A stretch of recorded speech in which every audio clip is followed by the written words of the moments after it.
Bonjour à tous et bienvenue dans cette nouvelle vidéo. Aujourd'hui, on a décidé, on vous le promettait depuis quelques semaines, de reparler de la question des Animaux Fantastiques 4 et donc de l'avenir un petit peu de cette saga cinématographique qui a débuté en 2016. Alors, vous le savez, nous avons toujours été très clairs et objectifs sur la question de l'avenir de la franchise. On a toujours essayé de garder un petit peu notre calme et de ne pas céder aux espèces de sirènes de gens ou de médias qui voulaient vous faire croire que tel film était une catastrophe industrielle, que tel film était tellement mauvais qu'il ne sortirait pas au cinéma, etc. On n'a jamais voulu rentrer là-dedans. Contrairement à beaucoup, nous n'avons jamais participé au bashing permanent qui est intervenu depuis la sortie des Crimes de Grindelwald pour atteindre, on va dire, son paroxysme avec Les Secrets de Dumbledore, que ce soit pendant la pré-production, la production ou même la sortie du film. Nous avons toujours refusé de céder à la facilité qui consistait à vouloir déconstruire totalement cette saga pierre par pierre, comme beaucoup ont pu le faire pour des objectifs qu'on ne comprend toujours pas. Bref, nous n'avons jamais participé à la vindicte populaire contre Johnny Depp, puis à celle qui a été orchestrée contre Matt Mikkelsen, sachant que ceux qui ont hurlé pour le départ de Johnny Depp en 2018 sont exactement les mêmes qui ont hurlé pour son remplacement par Matt Mikkelsen en 2020 et 2021. Nous n'avons absolument jamais lâché J.K. Rowling, qui a été la victime d'un harcèlement d'une particulière cruauté et qui a dû subir la cancel culture pendant des années. Nous sommes donc en droit aujourd'hui de vous livrer notre sentiment sur les dernières informations, ou plutôt les dernières déclarations de David Yates, parce qu'on a un peu de mal à traiter tout ça comme si c'était véritablement de l'information, mais nous y reviendrons. En tout cas, le fait est que, contrairement à beaucoup, nous n'avons jamais voulu participer au lynchage qu'il y a eu sur cette saga qui, dès le départ, a été démontée par les fans, par les non-fans, comme si c'était, on va dire, une infamie de continuer à inventer des histoires dans le monde magique alors que c'est J.K. Rowling qui les propose. Les temps ont changé, on est bien d'accord, on n'est plus dans les années 90 vraisemblablement, mais malheureusement c'est vrai qu'on a toute une partie du public qui, dès la sortie et même avant la sortie du premier film des Animaux Fantastiques, a commencé à évidemment vouloir tout détruire, et ça pour le coup c'est quelque chose qui pour nous est absolument insupportable. Alors, en préambule de cette vidéo, il nous semble important de rappeler quand même que Les Secrets de Dumbledore est très loin d'avoir été un échec financier et critique au box-office, comme on vous l'a dit déjà dans plusieurs vidéos. Pour ceux qui éventuellement ne les auraient pas trouvés et qui tombent sur cette vidéo par hasard, déjà d'une part, soyez les bienvenus, et d'autre part, on va reprendre un petit peu, mais très succinctement, les différents chiffres pour que chacun les ait bien en tête, parce que c'est vrai que le temps passe, le film est sorti maintenant il y a un petit moment, donc c'est bien aussi de se remettre un petit peu dans le jeu. Donc, rappelons d'abord que le film a été le deuxième plus gros succès de la Warner Bros. En 2022, et surtout que ce film figure dans le top 10 du box-office mondial. Alors là, vous allez me dire, ah ouais, mais non, il y a 2 films chinois qui sont devant. Oui, il y a 2 films chinois qui sont sortis uniquement en Chine avec des chiffres que personne ne peut vérifier. Donc, en fait, quand on est sur un chiffre qui vient d'un pays comme la Chine qu'on ne peut pas tout à fait considérer comme étant tout à fait crédible, et que le film n'est sorti nulle part ailleurs dans le monde, on considère que en réalité, ça n'a pas lieu d'être, et ce qui compte, c'est surtout les films internationaux, puisque sinon, si on commence à parler juste des films qui sortent au niveau national, pourquoi à ce moment-là, est-ce qu'on ne compte pas Bollywood dedans? Enfin, on pourrait avoir des petites surprises. Donc, en l'occurrence, voilà, Les Secrets de Dumbledore est bien dans le top 10 du box-office mondial et le deuxième plus gros succès de la Warner Bros. Sur l'année 2022. Rappelons que Les Secrets de Dumbledore est sorti à une période où le cinéma était encore très fortement impacté par le Covid-19 et par toutes les restrictions sanitaires qu'il pouvait y avoir d'un bout à l'autre du monde, et que c'était quand même une période qui était un petit peu compliquée où les gens ne retournaient pas au cinéma. Nous vous renvoyons évidemment à la vidéo analyse du box-office qu'on avait sortie il y a quelques mois, qui était spécifiquement dédiée à l'analyse d'ailleurs économique de ce film. On avait passé un petit peu plus d'une heure, si mes souvenirs sont exacts, à en parler tous ensemble, et là pour le coup il y a de vrais sujets dans lesquels vous pouvez vous plonger, et vous verrez qu'on est quand même très loin d'un échec, puisque, rappelons-le, le film a réalisé 415 millions de dollars au box-office, ce qui demeure quand même un très bon chiffre dans la période évidemment qui suivait celle du Covid-19. Encore une fois, il est inutile de rappeler que comparer des films qui sont sortis en 2018 et des films qui sont sortis en 2021, ce n'est absolument pas la même chose. Pourquoi ? Parce qu'entre-temps, le monde a légèrement changé. Alors, hors de question pour nous, on vous le dit tout de suite, de varier d'un seul iota. La saga des Animaux Fantastiques est très loin d'être un échec, même bien loin de là. Cependant, il faut effectivement quand même reconnaître que tout s'inscrit aujourd'hui dans une dynamique qui est un brin particulière et qui est surtout nettement plus large que la simple question du Wizarding World. Tous les studios de cinéma font face depuis 2020 à la plus grave crise de leur histoire. La pandémie, certes, y est pour beaucoup, vous le savez, on en a abondamment parlé sur cette chaîne, mais pas seulement. L'apparition et le développement des plateformes de VOD, plus les plateformes de streaming, c'est aussi l'une des causes les plus saillantes, on va dire, de la crise. C'est-à-dire qu'aujourd'hui, concrètement, on est envahi littéralement par des plateformes, que ce soit Netflix, Amazon, Disney Prime, Paramount, MyCanal, on pourrait en citer 50 000. Aux États-Unis, il y en a encore plus. Vous avez HBO, vous avez Hulu, vous avez tout un tas de plateformes finalement qui sortent un petit peu dans tous les sens, généralement avec du contenu, où on a 3-4 nouvelles grosses séries qui sortent toutes les semaines. On a un peu de mal finalement à faire le tri. Et ça, là pour le coup, c'est un vrai sujet pour l'industrie du cinéma, puisque désormais, pour consommer du contenu culturel ou cinématographique, il n'y a plus besoin forcément d'aller au cinéma, puisque le cinéma vient à nous directement dans le salon. Bref, il y a aussi la question du pouvoir d'achat. La question du pouvoir d'achat, c'est aussi évidemment un sujet. Aujourd'hui, on voit bien que dans un contexte d'inflation comme on le connaît en Europe, et notamment en France, il devient quand même de plus en plus cher d'aller au cinéma. Si vous habitez dans un centre urbain, comme ça peut être le cas par exemple en Île-de-France, en Île-de-France, vous voulez faire une sortie à deux, tout de suite vous en avez pour 30 €, sans compter l'essence, sans compter les transports, sans compter éventuellement la restauration sur place. Tout de suite vous avez quand même un budget. Donc si vous rajoutez à ça par exemple 2 enfants, vous allez vite arriver à une sortie qui va vous coûter 100 ou 120 €, ce qui dans un budget familial pour un film commence à devenir compliqué. Dans mon enfance, on pouvait aller au cinéma 2-3 fois par mois. Maintenant, aujourd'hui, c'est vrai que dans une famille normale avec des revenus normaux, les 2-3 séances par mois, elles commencent à coûter très très cher et ça commence à devenir un petit peu compliqué, surtout si on est sur des places qui sont non subventionnées, c'est-à-dire des places par exemple qui ne sont pas obtenues par l'intermédiaire d'un CSE ou d'un comité d'entreprise classique ou par le biais d'achat sur des plateformes de groupement. Mais de manière assez évidente, aujourd'hui, la crise de l'inflation vient jouer évidemment beaucoup dans ce que traversent les cinémas.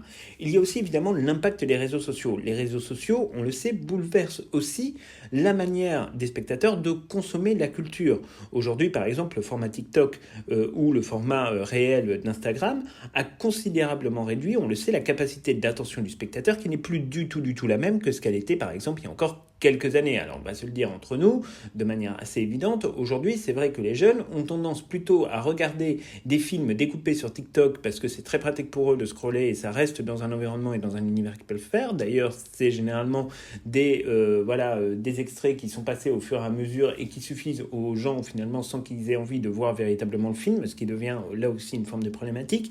Mais pour le coup c'est vrai que pour les scénaristes et tout, ça devient compliqué. On voit d'ailleurs par exemple les producteurs Rousseau qui ont travaillé sur la réalisation de Avengers Infinity War et d'Avengers Endgame et qui aujourd'hui travaillent par exemple sur la prochaine franchise de Disney qui sera une franchise Hercule, expliquent justement qu'ils vont devoir s'adapter en fait à ce format-là pour réussir à toucher des publics qu'ils n'avaient pas l'habitude de toucher auparavant. Donc là, pour le coup, c'est quelque chose qui est assez inquiétant. Et alors, à côté de tout cela, avec toutes ces raisons, on peut rajouter évidemment la question de la grève des acteurs et des scénaristes, qui là semble être en train, on va dire, de s'épuiser, sachant qu'elle dure quand même depuis le mois de mars, donc ça commence à être un petit peu compliqué, mais on sait que ça va avoir des répercussions et que ça va représenter un défi absolument monstrueux pour les années à venir pour Hollywood, puisque beaucoup de séries, beaucoup de films ont pris énormément de retard et que évidemment ce retard il va être difficile à consolider et à rattraper puisque on est dans une situation qui ressemble plus ou moins, on va se le dire, à ce qu'on a vécu pendant le Covid-19 où plusieurs séries ont été totalement arrêtées, plusieurs films ont été totalement arrêtés, donc forcément le calendrier des sorties va s'en ressentir. Alors, ça, c'est pour le contexte, entre guillemets, qui est extérieur au Wizarding World de J.K. Rowling. Car il y a évidemment, en plus de ce contexte extérieur, le contexte intérieur qui vient peser à l'intérieur de la franchise sur les Animaux Fantastiques 4 et qui vient donc finalement un petit peu s'agglomérer et, on va dire, ajouter un peu de difficulté à la situation. L'annonce de l'arrivée de la série Harry Potter revient par nature, finalement, et va venir par nature tout changer et va venir tout bouleverser. C'est-à-dire que plus rien ne peut plus être comme avant. Ça, on vous en avait parlé dans un certain nombre de vidéos. Cette annonce, nous, on la voyait venir, mais à très longue échéance. On ne la voyait pas venir là, au bout de 20 ans. Enfin, ça nous semblait un petit peu court comme délai, et ça nous semble d'ailleurs toujours un petit peu court. Mais bon, on sait évidemment que tout ça fait en sorte que le planning qui était celui de la Warner Bros. Vient évidemment être complètement explosé et que les certitudes qui étaient des certitudes d'avant Covid, aujourd'hui n'existent plus en raison et du contexte intérieur et du contexte extérieur. Alors, on sait que les raisons de ce reboot de Harry Potter résident en partie dans la question des différents artistiques qui ont opposé une partie très minime des acteurs de Harry Potter et des Animaux Fantastiques à J.K. Rowling. Pour ce qui concerne les Animaux Fantastiques, on sait par exemple que Eddie Redmayne, Alison Sudol ou Catherine Waterston ont tenu des propos qui ont été largement plus que tendancieux, voire relativement obscènes, vis-à-vis de J.K. Rowling. Ça, on vous en avait déjà parlé dans un certain nombre de vidéos, notamment l'interprète de Tina Goldstein a tenu des propos contre J.K. Rowling qui relèvent ni plus ni moins d'ailleurs de la diffamation et qui sont surtout absolument intolérables. Alors forcément, évidemment, quand on se retrouve sur une saga où vous avez 3 des 4 acteurs principaux, en tout cas 3 des 6 ou 7 acteurs principaux qui tirent à boulet rouge sur J.K. Rowling en utilisant un langage, ma foi somme toute, relativement étrange quand on s'adresse à la fois à la productrice et à la scénariste du film dans lequel on joue, forcément, évidemment, l'ambiance, elle n'est pas très très bonne. Alors, sans parler évidemment du paroxysme de cette situation qui a été l'avant-première à Londres où J.K. Rowling est arrivée toute seule, n'a posé avec aucun acteur en photo et s'est barrée juste avant le début de la séance lors de l'avant-première mondiale. Là, forcément, on imagine quand même que les choses sont très compliquées. Alors, J.K. Rowling, elle n'est pas toute seule, attention, très loin de là, elle a été soutenue par la Warner Bros. Elle a le soutien d'acteurs comme Jude Law ou Mads Mikkelsen, mais il est vrai quand même qu'il semble, à ce stade, un peu difficile de poursuivre dans ces conditions avec des acteurs qui crachent sur la main qui les nourrit. Alors en plus, qui crachent sur la main qui les nourrit, généralement pour des considérations qui sont juste des considérations de popularité ou en tout cas pour éviter les emmerdes, parce que encore une fois, quand on a plus ou moins abordé le sujet avec Alison Sudol lors de l'un de ses passages à Paris, autant vous dire qu'on a pu vérifier de nos yeux vus que sa position vis-à-vis de J.K. Rowling était assez éloignée de la position établie dans un de ses communiqués, et que, encore une fois, quand elle s'est retrouvée juste après nous face à deux personnes transsexuelles, autant vous dire qu'elle cherchait son agent du regard, qu'elle n'était absolument pas à l'aise et que ça partait un petit peu loin et qu'elle était carrément, là pour le coup, en flip. Là-dessus, nous, on a pu le voir, donc si vous voulez, c'est ça aussi qui nous fait marrer, c'est-à-dire qu'il y a la manière de communiquer sur les réseaux sociaux, et puis quand on voit la personne en vrai, on se rend compte que derrière, les mécanismes ne sont pas nécessairement les mêmes que ce qu'on nous montre. Mais bon, le fait est que, de toute façon, aujourd'hui, on a une partie du casting qui a craché sur la main qui les a nourris, et que ça pose évidemment tout un tas de questions. Et il est d'ailleurs nécessaire de prendre en considération le fait qu'il est absolument fort probable, et même, on va dire, normal, que J.K. Rowling ne souhaite plus du tout s'encombrer de ces acteurs qui ont fait preuve quand même d'une légèreté assez flagrante vis-à-vis d'elle. Bon, en gros, ça, on vous en avait parlé, c'est cette théorie qui consiste à dire que J.K. Rowling utilise un peu cette espèce de magie purificatrice, de feu purificateur, qui nettoie grosso modo tout autour d'elle et qui décide de repartir sur autre chose. Bref, en tout cas, pour le contexte intérieur, on mesure évidemment la difficulté si on rajoute à ça le contexte extérieur, on arrive sur un sac de nœuds qui semble être, on va se le dire entre nous, totalement démesuré. Alors, pour en revenir à David Yates, qui contredit d'ailleurs ses propres propos tenus au moment de la sortie des Secrets de Dumbledore, où il expliquait vouloir faire un autre film indépendant et ensuite revenir donc pour Les Animaux Fantastiques 4. On va revenir un petit peu sur ce qu'il a déclaré, c'est-à-dire qu'à ce stade, ils avaient globalement, c'est ce qu'il dit, laissé le projet des Animaux Fantastiques de côté à la fin des Secrets de Dumbledore et que, globalement, personne ne savait véritablement ce qui allait se passer. Alors, disons-le d'emblée, cette déclaration, en effet, elle est tout à fait troublante et elle doit être prise en considération. Mais elle doit être aussi remise dans un contexte. C'est ce qu'on va essayer de faire ensemble. Alors, tout d'abord, un premier point, et ça pour en avoir parlé et avec Victoria Yates et avec Mads Mikkelsen, on ne peut pas être tout à fait catégorique et tout à fait raccord avec ce que dit David Yates. Pourquoi ? Parce que Mads Mikkelsen, que ce soit publiquement ou de manière plus privée, ou Victoria Yates, ont bien expliqué que, il n'avait pas été question d'arrêter la saga. C'est-à-dire qu'il n'y a pas eu, le truc, on laisse de côté, on verra plus tard. Non, il y avait au contraire une attente qui a été, on va dire, un petit peu gênée par toutes les polémiques autour de J.K. Rowling, etc. Ce qui fait que les acteurs ne savaient plus véritablement comment se positionner, mais globalement, ça n'a pas été dit au niveau de la Warner Bros, en tout cas pas au niveau des acteurs. On imagine que quand on parle d'un acteur comme Mads Mikkelsen, on le met quand même un petit peu dans la confidence, il n'a jamais été dit que c'était arrêté. Bref, on en reste là. Mais faut-il, après les déclarations de David Yates, céder au fatalisme ? Nous, on n'est pas nécessairement de ce côté-là de l'échiquier. En réalité, cette déclaration, en fait, de David Yates ne vient absolument rien changer. Car, en vrai, on ne peut en tirer aucune conclusion véritablement claire.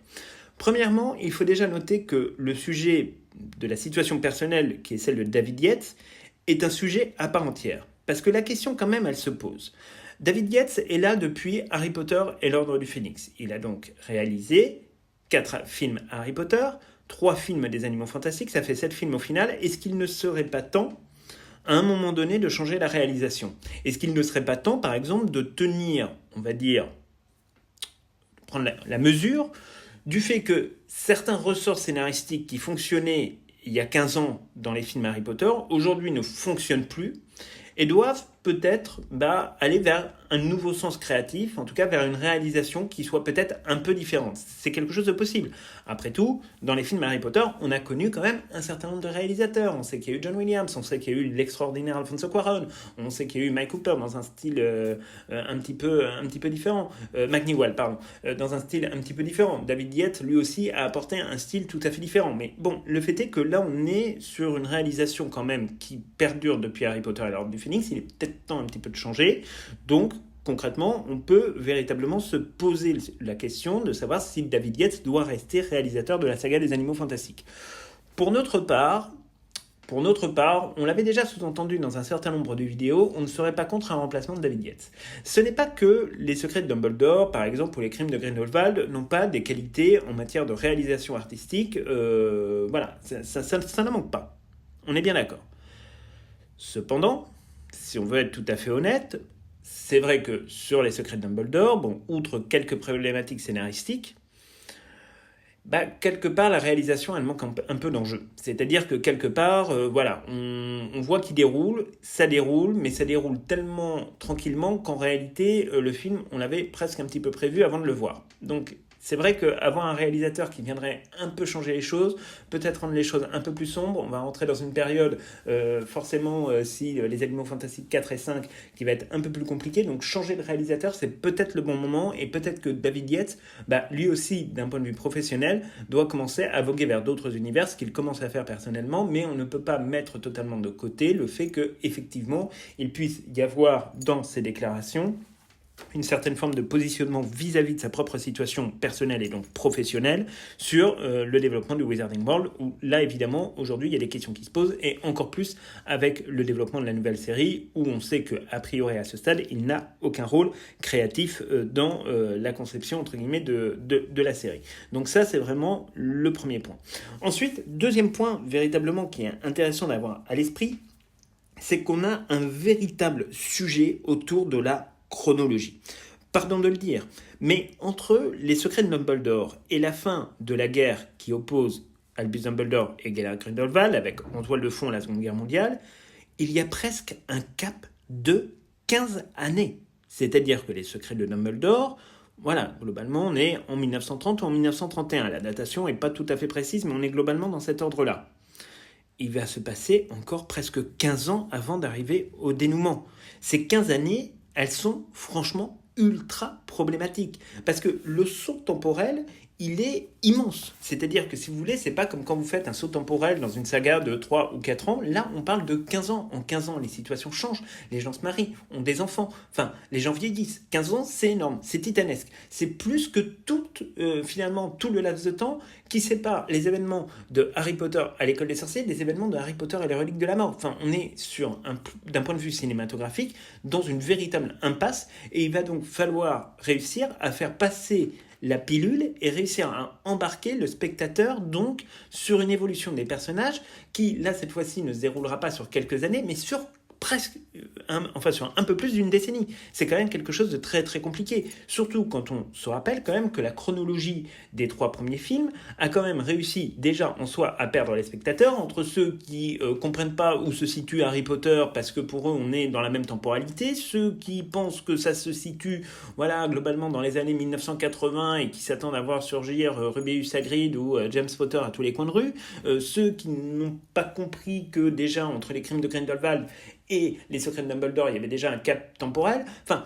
bon, il y a tout ça, si vous voulez, qui fait que, concrètement, aujourd'hui, le spectateur, il est déjà un petit peu perdu sur la saga, et là, il va falloir l'emmener, on va dire, au-delà donc déjà d'un gap de 3 ans pour se diriger vers un gap de presque 15 ans. Donc là, on est vraiment sur quelque chose de très complexe à imaginer d'un point de vue cinématographique, mais il y a quand même une théorie qui tient la route, une idée qui peut faire son chemin et qui peut réussir justement à lier à la fois le reboot de Harry Potter et une nouvelle phase des Animaux Fantastiques. Alors là, pour le coup, on brode totalement. Si la Warner nous écoute, ils peuvent nous embaucher, ils peuvent nous contacter par notre adresse mail, au cas où, on ne sait jamais, on peut toujours tenter.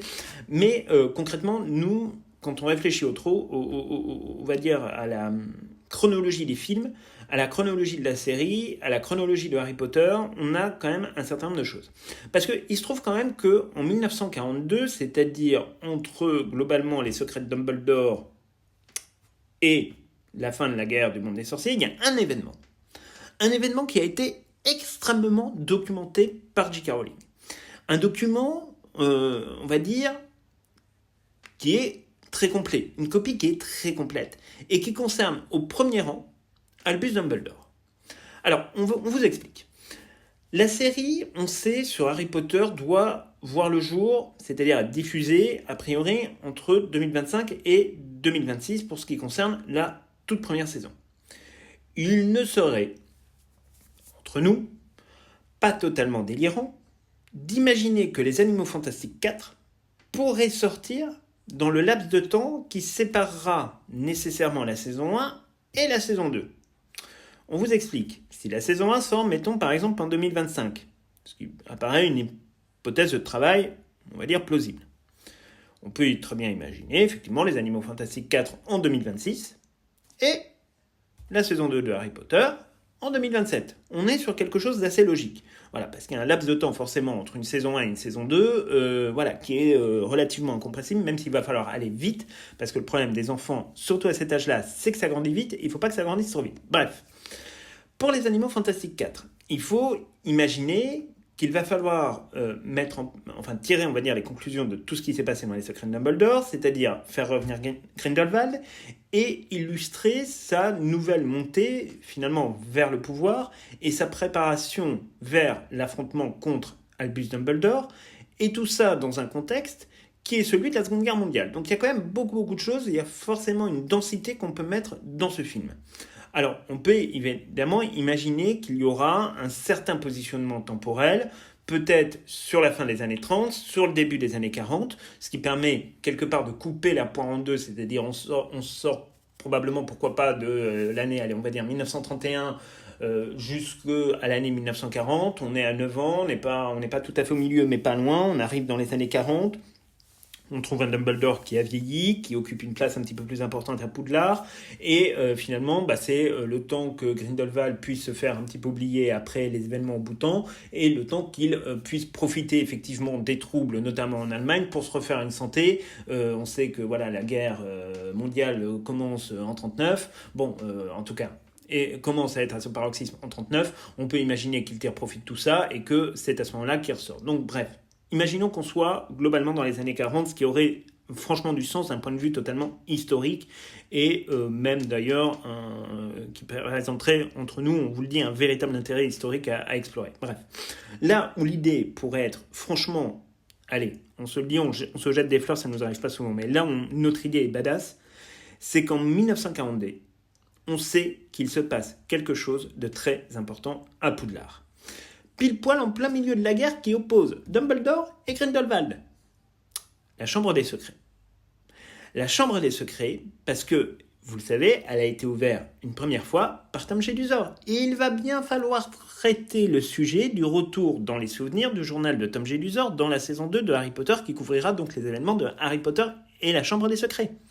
Le lien entre les deux sagas peut sembler au final logique. Parce que vous saviez qu'on avait déjà une théorie là-dessus, sur le fait qu'on pouvait terminer les Animaux Fantastiques avec une vue sur Tom Jedusor, etc., qui quitte Poudlard, enfin bref, on pouvait penser à tout un tas de choses. Là, on a même mieux finalement. C'est-à-dire que concrètement, on aurait la saison 1 de Harry Potter qui passe, on retrouve les Animaux Fantastiques 4. Bon, là évidemment, on fait un bond dans le passé. Ça se termine sur éventuellement une scène, pourquoi pas post-générique, qui nous montre la chambre des secrets qui est en train d'être ouverte par le Tom Jedusor, qu'on verra apparaître dans la saison 2 de Harry Potter. Et là, on réussit quand même à lier le tout, ce qui est quand même une idée, quand on en a parlé avec notre ami Lextopia, il nous a effectivement cité, et a raison, la manière dont Star Wars finalement fonctionne aujourd'hui sur la plateforme Disney+, et la manière effectivement dont Marvel aussi a tendance à fonctionner, c'est-à-dire qu'ils essayent vraiment de lier le tout. Là, en l'occurrence, ça permettrait de finir les Animaux Fantastiques de manière pas trop dégueulasse, tout en restant finalement dans une logique où il y aurait quelque part un passage de témoin, c'est-à-dire qu'il n'y aurait rien d'absolument choquant à retrouver Jude Law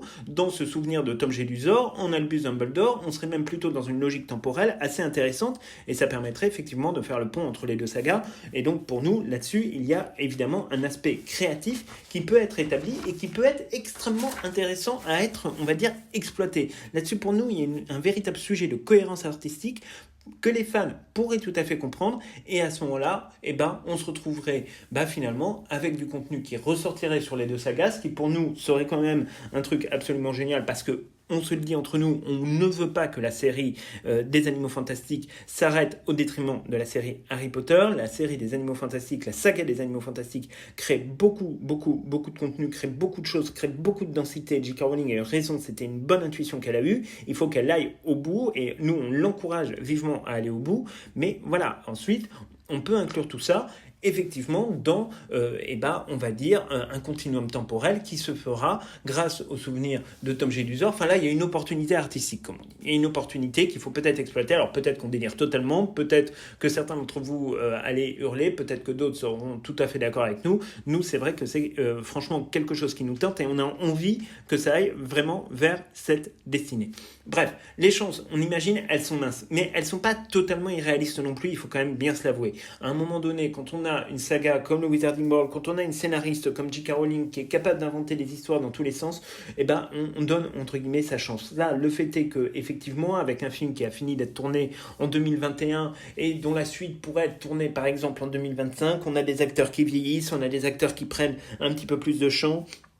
On a des acteurs qui s'éloigneront naturellement de la saga pour d'autres projets artistiques, et c'est tout à fait leur droit, mais on a une capacité, entre guillemets, à vraiment refaire quelque chose qui a de la gueule, quelque chose qui fonctionne, quelque chose qui fait plaisir, quelque chose qui fait envie sur le monde magique. Et nous, là-dessus, on a franchement on va dire, hâte de voir si la Warner est un peu dans la même logique, parce que c'est tout à fait possible que les plans soient ceux-là et que on soit tombé juste. Hein. Il y a une chance sur 10, mais bon, on sait jamais, ça peut arriver. Donc voilà grosso modo un petit peu nous, notre avis sur les déclarations de David Yates et sur la manière dont il ne faut pas enterrer trop rapidement les Animaux Fantastiques. On vous le dit comme ça. Maintenant, après, on va voir évidemment ce que la Warner va faire. Dites-nous, vous, dans les commentaires, ce que vous en pensez. Et donc, on pourra en reparler de toute façon dans les prochains mois. On ne va pas lâcher comme ça la saga des Animaux Fantastiques. On continuera à en parler parce qu'on sait aussi que c'est évidemment du contenu que vous aimez et que vous êtes un certain nombre aussi à nous dire quand même aimer cette saga. Bref, on vous attend dans les commentaires et donc on se retrouve dès samedi pour un nouveau Let's Play d'Hogwarts Legacy. Et on se retrouve donc la semaine prochaine pour une vidéo un petit peu plus sérieuse et vous verrez qu'on va aborder un sujet un peu costaud. Bref, donc c'est tout pour cette vidéo. On vous souhaite à tous et à toutes une très bonne fin de semaine et puis on se retrouve donc très bientôt pour plein de nouvelles aventures.